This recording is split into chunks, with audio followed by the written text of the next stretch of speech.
Merci de nous être fidèles et bienvenue à ceux qui nous rejoignent pour cette deuxième partie de l'Africa Newsroom. Nous sommes toujours accompagnés de nos invités, Louis Kemayou, Ibouba et Ibrahima Sori Makanera. Ouvrons à présent notre grand angle économique.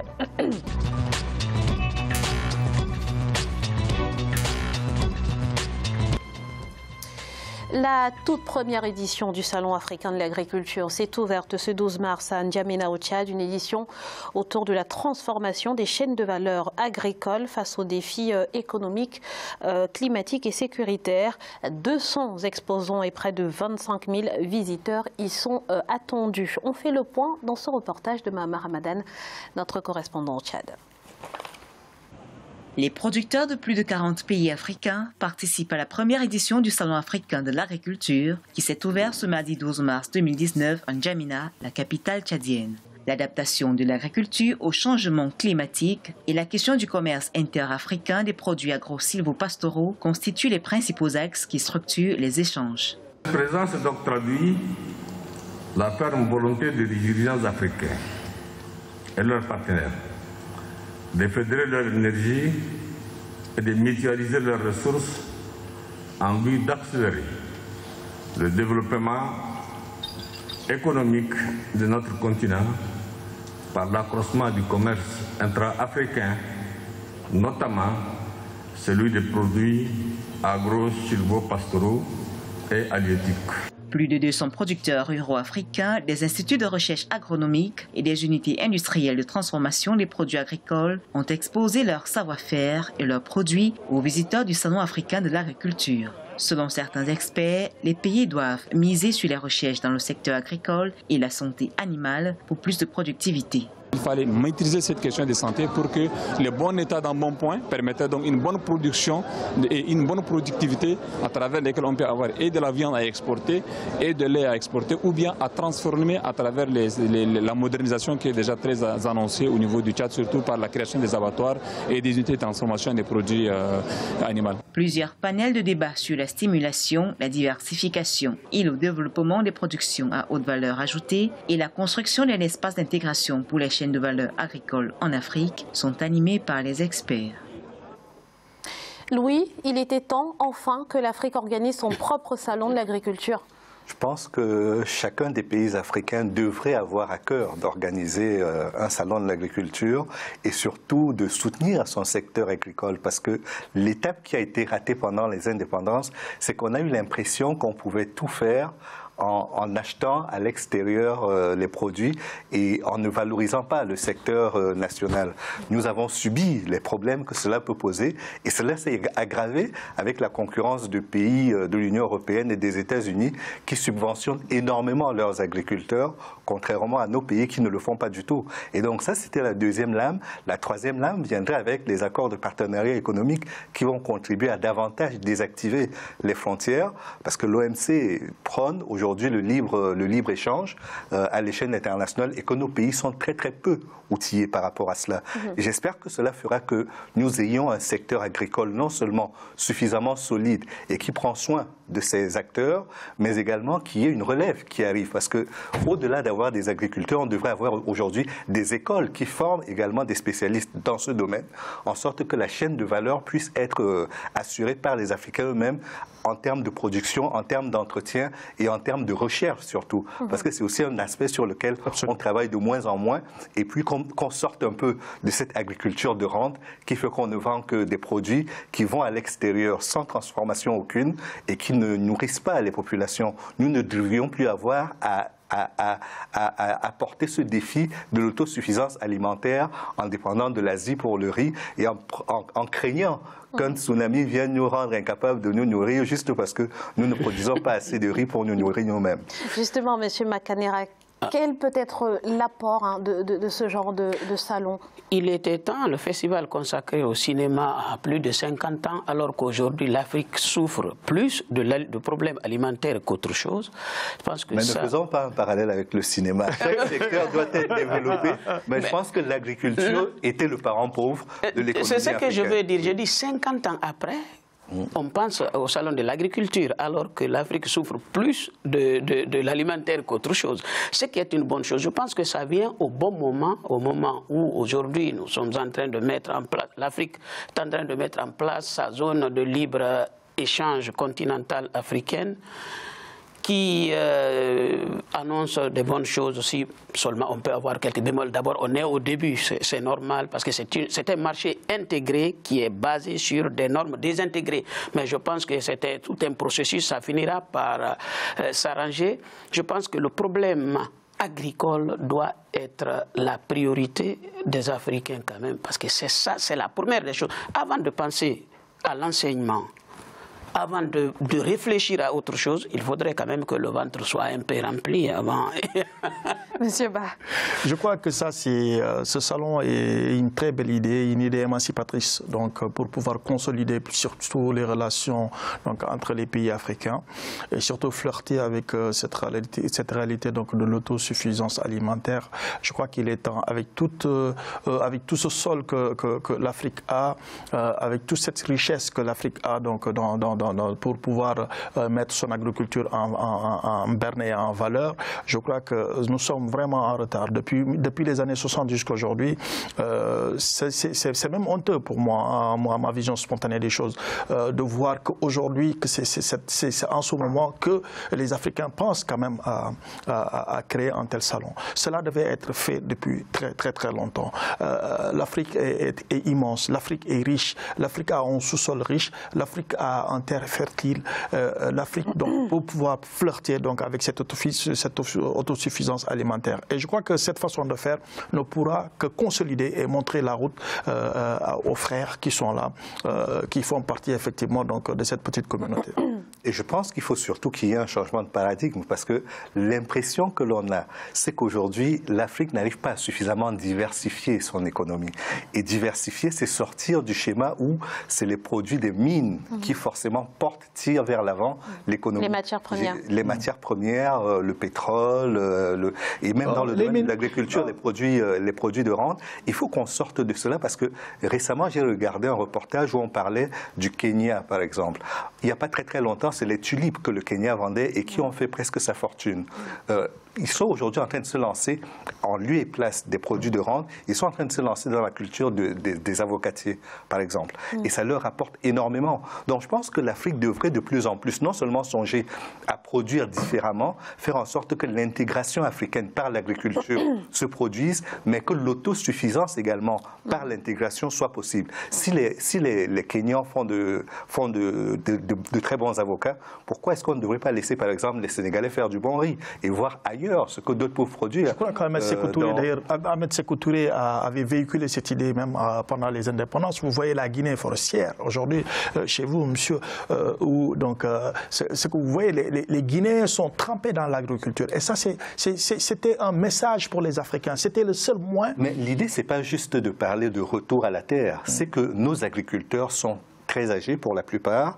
Il n'y a pas un vrai renouvellement de la classe des agriculteurs. Et la jeunesse semble avoir du mal finalement à se lancer dans le parce que ça, c'est non, mais c'est qu'il faut savoir aussi faire la différence entre l'agriculture en Afrique et l'agriculture en Europe. C'est-à-dire que le fond du problème est que non, il n'y a pas de différence. Non, il y a une très grande différence parce que les matériels, ils n'ont pas assez de matériel pour faire donc ce que les Européens font.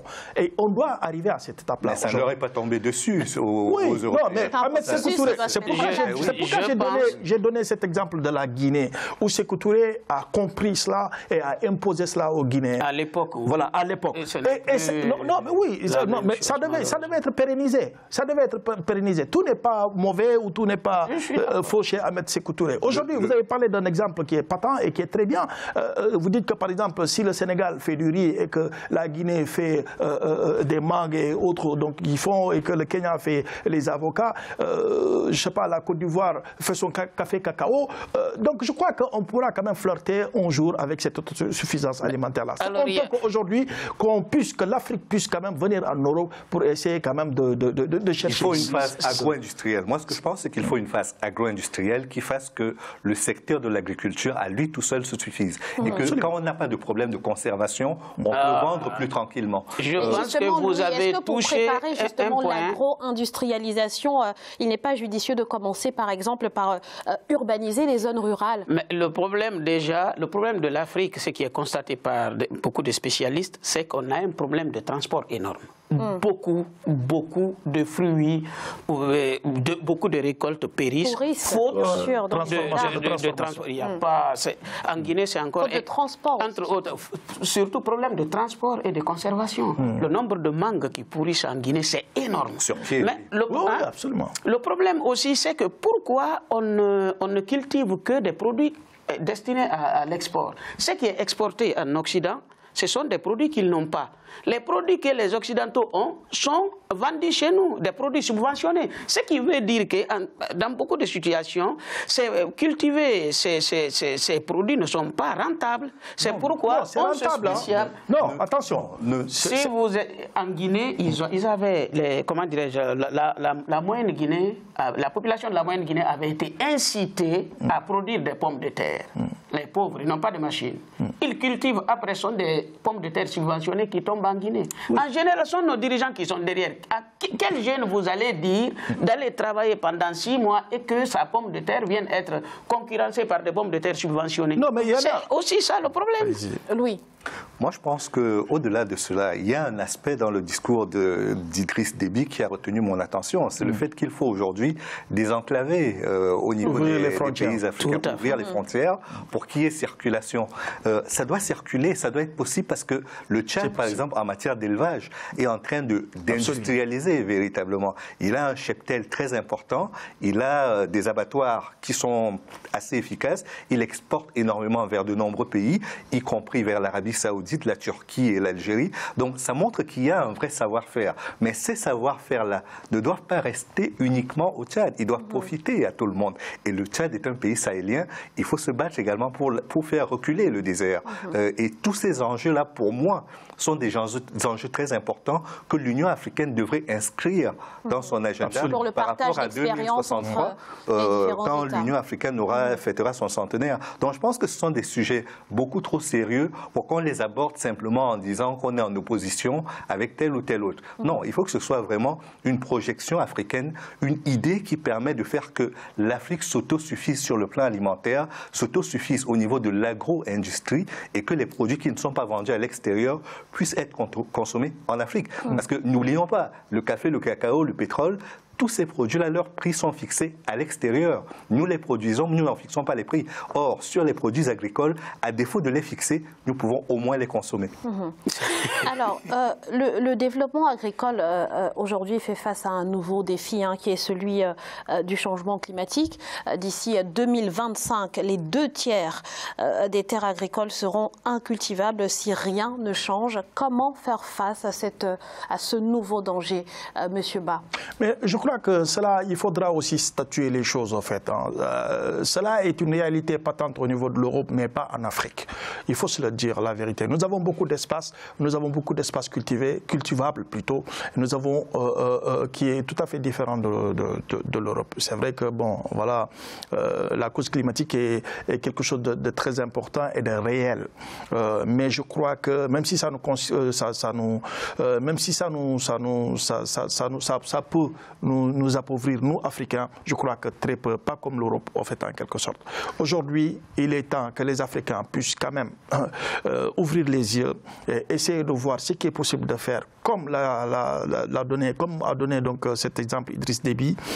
C'est un exemple qui est à vivre, c'est un exemple à prendre au sérieux et que les Africains doivent consolider et pouvoir réaliser donc de tels effets pour qu'au moins l'Afrique puisse quand même vivre positivement et vivre, comme l'a dit Kamayou, avec donc, comment on pourra le dire encore, ces méfaits donc d'autosuffisance alimentaire et de l'agro-pastoral qui subisserait plutôt donc, des méfaits positifs dans tout le continent. Le problème, je pense que nous devons commencer à prendre garde. Bien sûr, aujourd'hui, on n'est pas totalement menacé. Mais d'ici 2050, l'Afrique sera plus peuplé que l'Inde et la Chine. Oui. Donc il y aura de la bouche à nourrir, beaucoup de terres à cultiver, terres disponibles. Il y a des dangers qui nous guettent. Et moins de terres en raison du réchauffement climatique. Oui, parce que, attention, nous avons encore des dirigeants qui sont en train de brader nos terres aux puissances extérieures. Et ça, ces puissances sont incapables aujourd'hui d'assurer leur sécurité alimentaire faute de terres cultivables. Nous avons nos chers dirigeants qui ne se soucient pas trop de l'avenir des Africains, qui sont en train de vendre nos terres aux puissants. Et quand on traite avec des puissants, attention, cela peut avoir des conséquences. Et surtout, madame, ce qui m'inquiète aujourd'hui, je pense, si nos dirigeants nous écoutent, nous sommes sur le point, je ne suis pas trop pessimiste, de rater encore le tournant face à cette révolution planétaire, une nouvelle révolution où l'Afrique est au centre, mais on risque encore de se retrouver dans une situation où ça va se jouer en Afrique et les Africains en grande partie seront des spectateurs. Peut-être on n'a pas suffisamment de temps aujourd'hui pour en parler, mais ça m'inquiète tellement qu'il y a beaucoup de choses à dire là-dessus. Aujourd'hui, les géostratégiciens le savent. Aujourd'hui, les puissances... D'ailleurs, je vous rappelle, M. Kemayou, peut-être vous l'avez lu, ou je vous conseille de voir le rapport du Sénat français enregistré en 2014, intitulé « L'Afrique est notre avenir ». Si la France reconnaît de façon ostentatoire que l'Afrique c'est son avenir, ça veut dire qu'on y est depuis très longtemps. Et je pense que nos dirigeants ne sont pas conscients. Et si nous ne sortons pas de notre immobilisme, jusqu'à présent, l'Afrique se bat pour sortir des élections, ne serait-ce que locales. En Guinée, les élections locales, communales, ça fait 6 mois que les résultats n'ont pas fini de sortir. Pendant ce temps, les autres lorgnent sur l'Afrique. Dans les années 60, il n'y avait que 2 blocs prédateurs sur l'Afrique. Aujourd'hui, ça vient de partout. La Merci, Chine, M. Makanera. Si on ne fait pas attention, je suis très inquiet. Moi, je pense que quand on parle du réchauffement climatique, il faut d'abord situer les responsabilités. Ce n'est pas l'Afrique qui cause le réchauffement climatique. Nous le subissons comme tout le monde. C'est pas l'Afrique aujourd'hui qui est en train de rendre le climat beaucoup plus chaud qu'il ne l'a été les siècles derniers. Ça, c'est la première chose qu'il faut dire. La deuxième, c'est que le deuxième poumon de l'humanité, il se trouve en Afrique. C'est le bassin du Congo. Et donc l'Afrique apporte une contribution déjà par rapport à cela. Maintenant, concernant la pression démographique dont vous parliez, évidemment que ça va changer la donne. Ça va pousser l'Afrique aujourd'hui à travailler davantage pour que plus la population augmentera, moins cela influence l'évolution des forêts, la préservation des équilibres écologiques. Et donc je pense que pour moi aujourd'hui, l'idée c'est pas de faire que les Africains culpabilisent par rapport au réchauffement climatique. C'est de dire qu'il y a une manière de procéder qui devrait être, par exemple, pour les pays du Sahel, puisque nous parlions du Tchad, de faire reculer le désert. Ça, ce serait déjà quelque chose de très vertueux. Et après, on verra comment on gérera le reste. Mais ça passe aussi par l'autosuffisance, encore une fois. Alors, il n'était pas question de culpabiliser l'Afrique, hein, mais que l'Afrique prenne conscience de cette menace qui pèse sur elle, qu'elle subit pourtant. Pardonnez-moi, mais le temps nous est compté. Merci. On marque une courte pause et on se retrouve dans quelques instants pour la suite de l'Africa Newsroom. À tout de suite.